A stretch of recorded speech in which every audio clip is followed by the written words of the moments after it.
नमस्कार। आप सभी का एक बार फिर से स्वागत है। आप सभी को नवरात्रि के तीसरे दिन की हार्दिक शुभकामनाएं। आइए नवरात्रि के तीसरे दिन हम सब मिलकर सुनते हैं माँ चंद्रघंटा की कथा। माँ दुर्गा की 9 शक्तियों में से तीसरी शक्ति मानी जाती है माँ चंद्रघंटा। चंद्रघंटा का स्वरूप जितना दिव्य है उतना ही अद्भुत भी।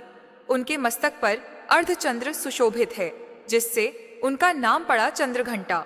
उनके गले में बड़ी घंटा है, जिसकी ध्वनि से संपूर्ण वातावरण पवित्र हो उठता है। वे सिंह पर सवार रहती हैं और उनके 10 हाथों में शस्त्र एवं कमल पुष्प सुशोभित हैं। उनका यह रूप भक्तों के लिए करुणामयी और शांति देने वाला है, लेकिन दुष्टों के लिए प्रलय समान। कथा है कि जब असुरों का आतंक चरम सीमा पर पहुंच गया था, देवता और मनुष्य भय से कांप उठे थे। असुरराज महिषासुर ने ब्रह्मा जी से वरदान पाते ही उसने तीनों लोकों पर कब्जा करना शुरू कर दिया।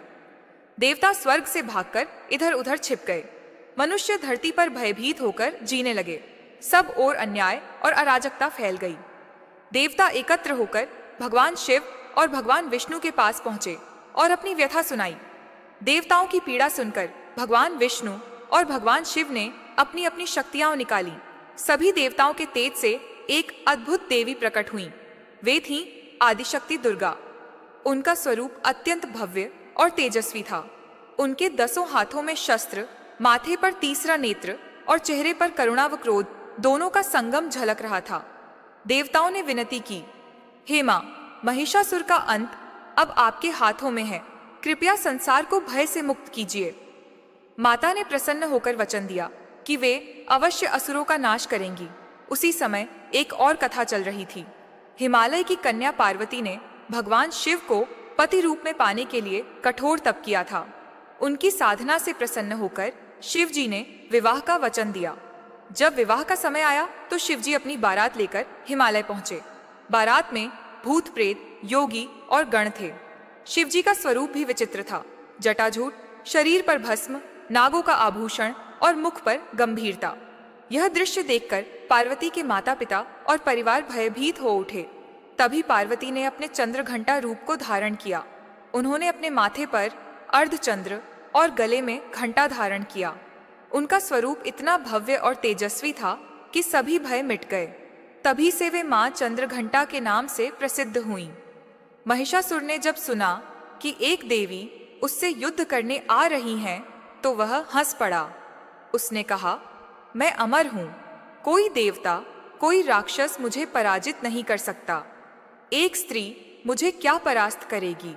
लेकिन मां चंद्रघंटा ने सिंह पर आरूढ़ होकर युद्ध भूमि में प्रवेश किया। उनकी गर्जना से धरती कांप उठी, आकाश गूंज उठा। उनकी घंटा की ध्वनि से असुरों के हृदय भय से कांप उठे। युद्ध प्रारंभ हुआ। असुर सेना लाखों की संख्या में थी, लेकिन मां की शक्ति अपार थी। उनके बाण से असुर धराशायी हुए। उनकी तलवार से राक्षसों के मस्तक कटकर गिर पड़े। उनकी त्रिशूल की एक चोट से पर्वत जैसा असुर भी भूमि पर गिर पड़ा। युद्ध कई दिनों तक चलता रहा।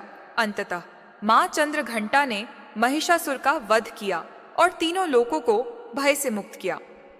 मां चंद्रघंटा की पूजा नवरात्रि के तीसरे दिन की जाती है। भक्तजन विश्वास करते हैं कि इस दिन मां की आराधना करने से भय और दुख दूर होते हैं। मनुष्य में साहस और आत्मबल की वृद्धि होती है। जीवन में शांति और समृद्धि आती है।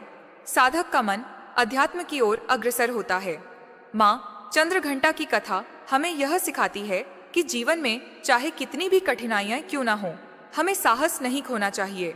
जिस प्रकार माता ने महिषासुर जैसे शक्तिशाली असुर का वध किया, उसी प्रकार भक्त भी विश्वास और शक्ति से अपने जीवन के महिषासुर यानी भय, दुख और समस्याओं को परास्त कर सकता है।